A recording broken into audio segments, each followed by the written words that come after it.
മലയാളികളുടെ സാംസ്കാരിക രംഗത്ത് സർഗാത്മകമായ ചലനം സൃഷ്ടിക്കാനാകണമെന്ന് ഓമശ്ശേരി ചലനം സാഹിത്യ കലാവേദി സംഗമം സംസാരിച്ചവർ അഭിപ്രായപ്പെട്ടു. എഴുത്തിന്റെ ലോകത്തോ സാഹിത്യ മണ്ഡലത്തിലോ യാത്രാവിവരണങ്ങളിലോ ഒരു കൂട്ടായ്മയുടെ ചലനത്തിലൂടെ ഇടപെടൽ നടത്തണം. സംഗമം മുൻ DEOയും എഴുത്തുകാരനുമായ M. രഘുനാഥ് ഉദ്ഘാടനം ചെയ്തു.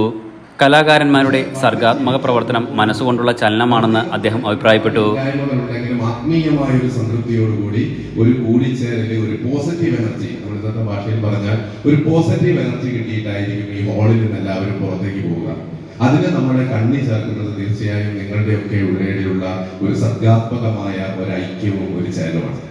സ്വാഭാവികമായിട്ടും നമ്മൾ എങ്ങനെ ആലോചിക്കുന്നത് അവിടെ പോയി എന്ത് കിട്ടും, അതാണ് നമ്മൾ എപ്പോഴും ആലോചിക്കുക, എന്ത് കിട്ടും. പ്രശസ്ത എഴുത്തുകാരൻ PT കുഞ്ഞാലി അധ്യക്ഷത വഹിച്ചു. കല, സാഹിത്യം, കഥ, കവിത, സംഗീതം, എഴുത്ത് തുടങ്ങിയ മേഖലകളിൽ പ്രശസ്തരായ Nisar Ilthamish, V. Muhammad Koya, Sajid Puthiyottil, NV Kanaran, MA Gafoor, U. Vinod Kumar, UK Safla, T. Abdulla master, EK Shoukathali, KP Hussain എന്നിവർ എഴുത്തിന്റെ രസകരമായ അനുഭവങ്ങൾ സംഗമത്തിൽ സംസാരിച്ചപ്പോൾ സർഗാത്മകമായ ചലനമുണ്ടാക്കാൻ സാധ്യമാകണമെന്ന് എല്ലാവരും അഭിപ്രായപ്പെട്ടു. ചലനം സാഹിത്യവേദി ചെയർമാൻ ഇബ്രാഹിം കുട്ടി പുത്തൂർ സ്വാഗതവും KP ഹുസൈൻ മാസ്റ്റർ നന്ദിയും പറഞ്ഞു. ചലനം സാഹിത്യവേദിയുടെ രണ്ടാമത്തെ സംഗമം വേദിയിൽ പാട്ടുപുര എന്ന പേരിൽ സംഗീത വിരുന്നും കവിയരങ്ങും അവതരിപ്പിച്ചപ്പോൾ അവിസ്മരണീയമായി. കവിയരങ്ങിൽ PT കുഞ്ഞാലി നേതൃത്വം നൽകി.